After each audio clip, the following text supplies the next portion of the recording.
Hello students. आज हम class 12 का चैप्टर नंबर फर्स्ट है। उस चैप्टर नंबर फर्स्ट में हमारे जो टॉपिक है आज उस टॉपिक में हम इलेक्ट्रिक फील्ड को कवर करेंगे। इससे पहले वाले वीडियोस में हमने इलेक्ट्रिक चार्जेस से रिलेटेड जितने भी टॉपिक्स थे उन टॉपिक्स को हम कवर कर चुके हैं। और अब जो वीडियोस लेंगे हम उन वीडियोस में हम इलेक्ट्रिक फील्ड से रिलेटेड जितने भी टॉपिक्स होंगे उन टॉपिक्स को कवर करेंगे। इन टॉपिक्स के लिंक आपको नीचे की तरफ मिल जाएंगे, तो प्लीज़ अगर अपनी इलेक्ट्रिक फील्ड वाले टॉपिक अगर आप पहले देख रहे हैं तो उससे पहले आप जो चार्जेस वाले टॉपिक्स हैं या वीडियोस हैं उन वीडियोस को पहले देखें। साथ साथ में अगर आप हमारे इस चैनल पर नए हैं तो प्लीज़ हमारे चैनल को सब्सक्राइब कीजिए। साथ में बेल आइकन भी ज़रूर प्रेस कीजिएगा। और अगर इस चैप्टर से रिलेटेड या इस वीडियो से रिलेटेड अगर आपको कोई भी क्वेरी हो तो उस क्वेरी को कमेंट सेक्शन में ज़रूर लिखिएगा, जिससे हम आप तक जल्दी से जल्दी आपकी क्वेरी को सॉल्व कर सकें। ओके, तो अब स्टार्ट करते हैं हमारा टॉपिक। हमारा जो टॉपिक है वो है, वापस बता रहा हूँ मैं आपको, कि इलेक्ट्रिक फील्ड। इस वाले वीडियो में हम 3 टॉपिक्स कवर करेंगे। डेफिनेशन बताएंगे कि इलेक्ट्रिक फील्ड होता क्या है, electric field due two point charge, किसी पॉइंट चार्ज के थ्रू इलेक्ट्रिक फील्ड, या उसकी इंटेंसिटी। दोनों का मतलब एक ही होता है, आपसे चाहे इलेक्ट्रिक फील्ड पूछा जाए या इलेक्ट्रिक फील्ड इंटेंसिटी बोला जाए, दोनों का मीनिंग सेम ही होगा। और तीसरा, सेकेंड वाले में जो हमने कवर करा वो पॉइंट, सिर्फ एक पॉइंट चार्ज के थ्रू इलेक्ट्रिक फील्ड। और थर्ड वाले टॉपिक में हम पूरा एक सिस्टम है चार्ज का, उसके थ्रू कितना इलेक्ट्रिक फील्ड होगा वो टॉपिक कवर करेंगे। तो सबसे पहले हम टॉपिक ले लेते हैं। हमारा फर्स्ट टॉपिक क्या है, इलेक्ट्रिक फील्ड। तो जो हमारा टॉपिक है वो है, फर्स्ट टॉपिक है हमारे पास इलेक्ट्रिक फील्ड।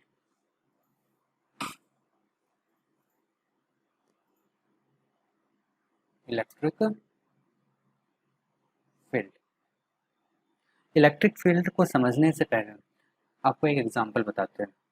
देखिए, मान लेता हूँ मेरे पास एक मैग्नेट है। इस मैग्नेट का ये साउथ पोल है और दूसरा वाला पोल नॉर्थ है। अब इसके पास में दूसरी मैग्नेट है, उसका भी ये साउथ पोल है और नॉर्थ पोल है। उसको मैंने एक फिक्स डिस्टेंस के ऊपर रख रखा है, दोनों के बीच में एक फिक्स डिस्टेंस है।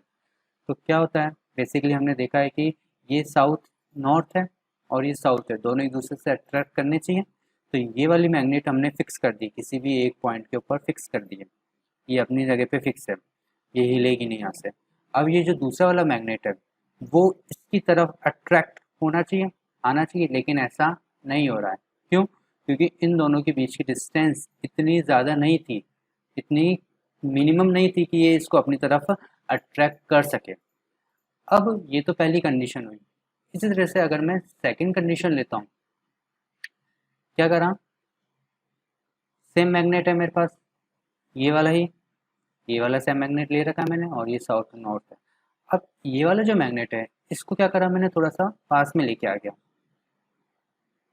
डिस्टेंस मैंने इन दोनों के बीच की डिस्टेंस को कम कर दिया। जैसे ही इन दोनों के बीच की डिस्टेंस को कम करता हूँ तो क्या होता है, ये मैग्नेट आके इससे अट्रैक्शन का फोर्स लगता है और इसके आगे चिपक जाता है। ठीक है, दोनों एक दूसरे से टच हो जाते हैं, दोनों एक दूसरे के चिपक जाते हैं। क्या हुआ, हमने ऐसा क्या करा, हमने इन दोनों के बीच की डिस्टेंस कम कर दी, जिससे इस ये वाली जो मैग्नेट थी हमारे पास, इस वाली मैग्नेट का जो दूसरी मैग्नेट को अट्रैक्ट करने का जो एरिया था, इफेक्टिव एरिया, उसको क्या बोलेंगे हम, इफेक्टिव एरिया। ये मान लेता हूँ मेरा इसका एक इफेक्टिव एरिया था। इस एरिया के अंदर अगर मैं कोई दूसरी मैग्नेट लेके आया तो वो आके इसके साथ अट्रैक्शन का फोर्स लगा हुआ, लेकिन अभी ये इसके इफेक्टिव वाले एरिया के बाहर वाले पोर्शन में, तो ये इसका इफेक्टिव एरिया था, इसके बाहर वाले पोर्शन में थी, तो इसमें अट्रैक्शन का फोर्स नहीं लग रहा था। लेकिन जैसे ही सेकंड वाली जो मैग्नेट है वो फर्स्ट वाले मैग्नेट के इफेक्टिव एरिया के अंदर आ गई, उस पर अट्रैक्शन का फोर्स लग गया। तो इस इफेक्टिव एरिया को वैसे हम आगे कवर करेंगे। यहाँ पर मैग्नेट था इसलिए इसको क्या बोलेंगे हम, मैग्नेटिक फील्ड। ये मैग्नेटिक फील्ड कहलाता है। इसी एग्जाम्पल को, ये जो हमने एग्जाम्पल लिया, इसी एग्जाम्पल को हम यहाँ समझेंगे इलेक्ट्रिक फील्ड के अंदर। कैसे, अज्यूम कर लेता हूँ मेरे पास एक पॉइंट चार्ज है प्लस का क्यू। ओके, इस पॉइंट चार्ज से स्मॉल आर डिस्टेंस के ऊपर एक दूसरा चार्ज है, वो चार्ज है प्लस का क्यू नॉट। ओके, अगर मैंने इसको स्मॉल आर डिस्टेंस पे रखा तो दोनों के बीच में एक फोर्स अप्लाई हो रहा है। कौन सा फोर्स लगेगा? ये भी प्लस है, ये भी प्लस है, दोनों प्लस है, तो दोनों के बीच में एक रिपल्जन का फोर्स लगेगा। ये अपनी जगह पे, ये वाला चार्ज अपनी जगह पे फिक्स है, प्लस क्यू वाला चार्ज अपनी जगह पे फिक्स है, लेकिन प्लस क्यू नॉट वाला इधर की तरफ एक रिपल्जन का फोर्स लग रहा है इसके ऊपर। सो इस प्लस क्यू का एक इफेक्टिव एरिया आ गया है। ये प्लस क्यू का एक इफेक्टिव एरिया है जिसमें कोई अनादर चार्ज, ये plus Q not another charge में लेके आया तो इस पे एक फोर्स अप्लाई हुआ, रिपल्जन का फोर्स लगा। रिपल्जन का फोर्स क्यों लगा? क्योंकि दोनों ही पॉजिटिवली चार्ज थे। तो इस एरिया को क्या बोलते हैं हम? इलेक्ट्रिक फील्ड कहते हैं। क्या होगा इलेक्ट्रिक फील्ड? कोई ऐसा एरिया या ऐसा फील्ड जिसमें किसी अनादर चार्ज को लेके आने पर उस पर कुछ फोर्स अप्लाई होता है, उस एरिया को इलेक्ट्रिक फील्ड कहा जाता है। So that is our electric field. आया समझ में कि इलेक्ट्रिक फील्ड होता क्या है? अब हम बात करते हैं इलेक्ट अब इसमें एक और चीज़ है, प्लस क्यू। जो प्लस क्यू चार्ज होगा उसका क्या देख रहे हैं हम? इलेक्ट्रिक फील्ड देख रहे हैं कि उसका कितना इफेक्टिव एरिया है। ये जो एरिया है पूरा, जो ब्लू वाले सर्कल में बंद है हमारे पास, इस एरिया को हम इलेक्ट्रिक फील्ड कहते हैं। और ये इलेक्ट्रिक फील्ड है, ये किसका इलेक्ट्रिक फील्ड है? प्लस क्यू का। तो इस प्लस क्यू को कौन सा चार्ज बोलते हैं हम? इसको एज अ सोर्स चार्ज कहते हैं। ओके, प्लस क्यू नॉट है, ये क्या कर रहा है? टेस्ट कर रहा है। क्या टेस्ट कर रहा है? इसका इफेक्टिव कितना है। जब ये यहाँ पे था तब इस पे कोई भी फोर्स नहीं लग रहा था, लेकिन इस चार्ज को जब मैं यहाँ से यहाँ लेके आ गया तब इस पे एक फोर्स लगा और ये रिपल्जन का फोर्स लगा। तो ये इसकी एरिया को टेस्ट कर रहा है कि कितनी दूर तक एरिया है प्लस क्यू का। इसलिए प्लस क्यू नॉट जो चार्ज है उसको हम एज अ टेस्ट चार्ज कहते हैं। So plus Q source charge and plus Q naught is a test charge, that is a electric field. अब हम देखते हैं इलेक्ट्रिक फील्ड इंटेंसिटी क्या होती है। अब हम बात कर लेते हैं electric field intensity. Electric field intensity, electric field intensity के लिए जो फार्मूला होगा वो क्या फार्मूला होगा? इसको फोर्स से अप्लाई कर रहे हैं, फोर्स से देख रहे हैं। सो ई, इलेक्ट्रिक फील्ड इंटेंसिटी को हम रिप्रेजेंट करते हैं ई से। चाहे आप इसको इलेक्ट्रिक फील्ड भी बोल सकते हैं और इलेक्ट्रिक फील्ड इंटेंसिटी भी बोल सकते हैं। Equal to F, F is a force between both of charges. कौन कौन से चार्जेस? प्लस क्यू था, ठीक है। इससे स्मॉल आर डिस्टेंस पर मैंने एक प्लस क्यू नॉट चार्ज लिया था और इस प्लस क्यू नॉट पर एक फोर्स लग रहा था रिपल्जन का, वो इस डायरेक्शन में लग रहा था। तो ये फोर्स क्या था हमारे पास? एफ था। तो वही एफ फोर्स है। अपॉन नीचे, नीचे क्या, अपॉन में क्या आएगा हमारे पास? प्लस क्यू नॉट, जो इसके इलेक्ट्रिक फील्ड को टेस्ट कर रहा है। So plus of Q not. So what is the electric field intensity? force of per unit charge is called the electric field intensity. Why? If here if plus q naught equal to क्या हो जाएगा? अगर 1 coulomb लिखूँ मैं, definition बता रहे हैं हम, तो ई वेक्टर इक्वल टू कितना आएगा? एफ वेक्टर आएगा। तो अगर इलेक्ट्रिक फील्ड इंटेंसिटी की डेफिनेशन बतानी होगी तो इलेक्ट्रिक फील्ड इंटेंसिटी फोर्स की इक्वल होती है when when Q not charge, जो टेस्ट चार्ज होगा वो किसके इक्वल होगा? 1 कूलाम के इक्वल होगा। तो force per unit charge, per unit charge is called the electric field intensity. Okay, अब अगर मुझे इसकी यूनिट की बात करनी होगी तो यूनिट क्या हो जाएगी इसकी इलेक्ट्रिक फील्ड इंटेंसिटी की? E equal to F, unit of force, unit of force is newton, upon Q naught is a charge, so unit of charge is coulomb. So the unit of electric field intensity is Newton upon coulomb. That is the unit of electric field intensity. Okay, अब इसी में हम इसका और formula निकाल सकते हैं. तो इलेक्ट्रिक फील्ड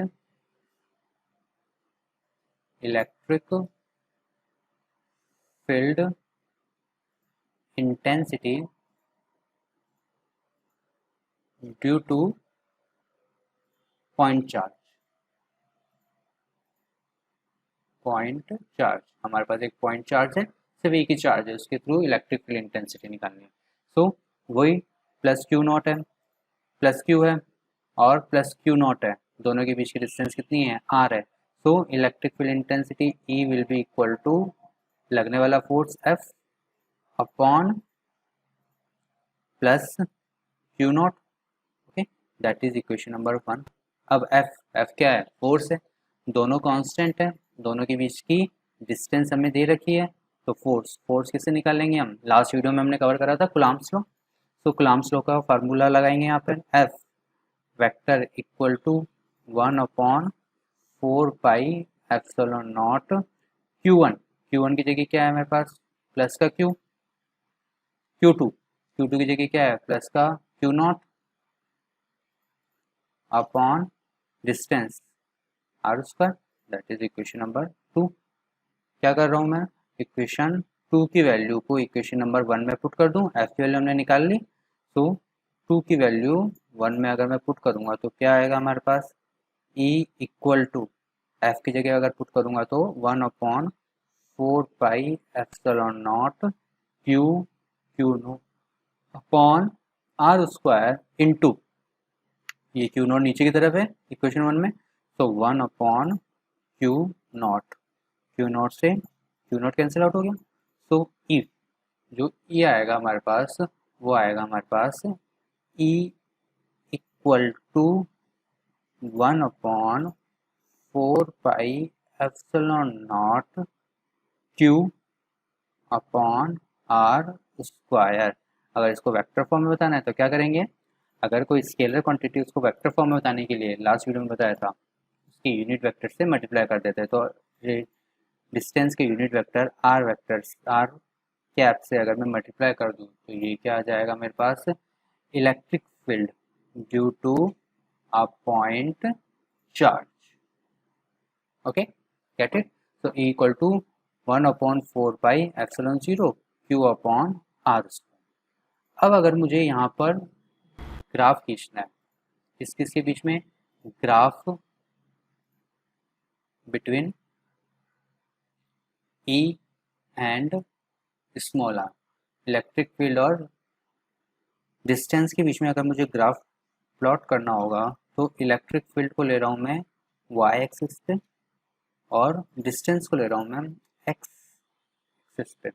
अगर हमारा जो ब्रैकेट में बंद है फार्मूला, अगर वो फार्मूला देखें तो देखिए ये जो पूरी टर्म्स है, ये पूरी टर्म्स क्या रहेंगी, कांस्टेंट रहेगी. 1/4 k होता है, तो ये k कांस्टेंट है. q मेरे पास जो सोर्स चार्ज है उसको कभी भी चेंज नहीं कर सकता, तो ये भी कांस्टेंट है. सो जो E है वो आर स्क्वायर की क्या है, इन्वर्सली प्रोपोर्शनल है. तो क्या लिख सकता हूँ मैं यहाँ पर इसको, E proportional to 1/r square.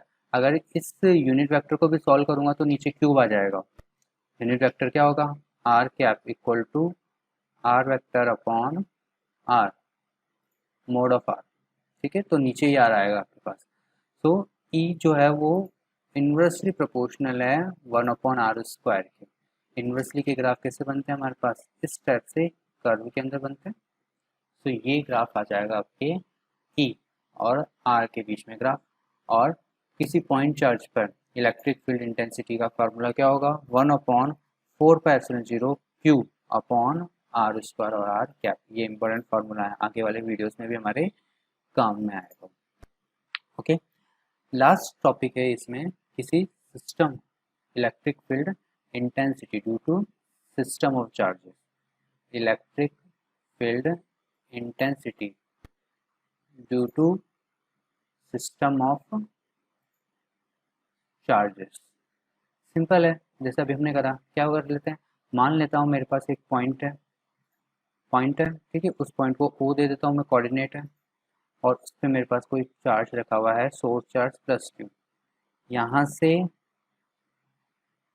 R1 distance है, इस R1 डिस्टेंस पे कोई दूसरा चार्ज है, बोल देता हूँ प्लस का Q1 है, ठीक है। बहुत सारा सिस्टम है, एक मेरे पास पूरा एक सिस्टम है इस तरह का, इसके अंदर बहुत सारे चार्जेस है, सिस्टम ऑफ चार्ज मतलब बहुत सारे चार्जेस हैं। ये पहला चार्ज हो गया। अब यहाँ से मैं मान लेता हूँ R2 डिस्टेंस है, इसके ऊपर कोई दूसरा चार्ज है प्लस का Q2, और एक को ले लेते हैं हम, मान लेते हैं यहाँ से एक R3 डिस्टेंस है और इसके ऊपर कोई चार्ज है प्लस का Q3। इस तरह से हम एज्यूम कर लेते हैं ये कहाँ तक जा रहे हैं, आपके N तक जा रहे हैं। मान लेता हूँ मैं ये N चार्जेस Qn तक जा रहा है और Rn इसकी डिस्टेंस हो गई है। तो अब हम टोटल जो इलेक्ट्रिक फील्ड है इस प्लस क्यू का क्या निकालना है हमें, यहाँ पर electric field intensity find out करनी है। करें तो सबसे फर्स्ट क्या होगा, electric field intensity due to Q1 charge क्या हो जाएगा, उसको बोल देता हूँ E1 vector equal to 1/4πε0 Q1 आएगा, सॉरी Q आएगा, ये Q था तो ना, अपॉन R², दोनों के बीच की डिस्टेंस, दोनों के बीच की डिस्टेंस इसको मैंने क्या बोला, मैंने 0 बोला, तो इन दोनों के बीच की डिस्टेंस ले रहा हूँ मैं R0, ठीक है, 0 टू ये 1 बोला तो R1 का होल स्क्वायर और ऊपर R01 का कैप आ गया। इसी तरह से इलेक्ट्रिक फील्ड ड्यू टू, अगर हम Q2 चार्ज निकालेंगे तो क्या हो जाएगा वो, E2 vector equal to 1/4πε0 Q upon R02 का होल स्क्वायर और R02 का कैप। इस तरह से लास्ट चलता जाएगा हमारे पास। अगर हम लास्ट nth की निकालते हैं तो electric field intensity due to nth charge Qn charge क्या हो जाएगा, 1/4πε0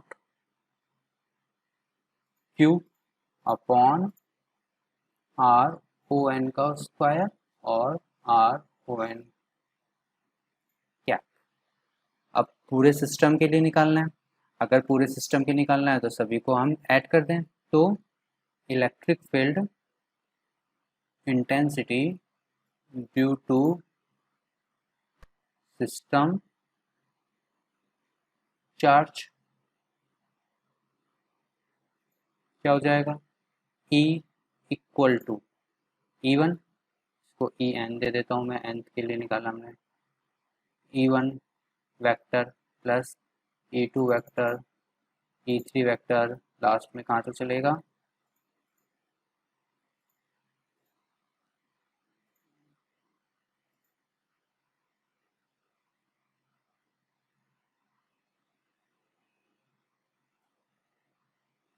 प्लस En वेक्टर।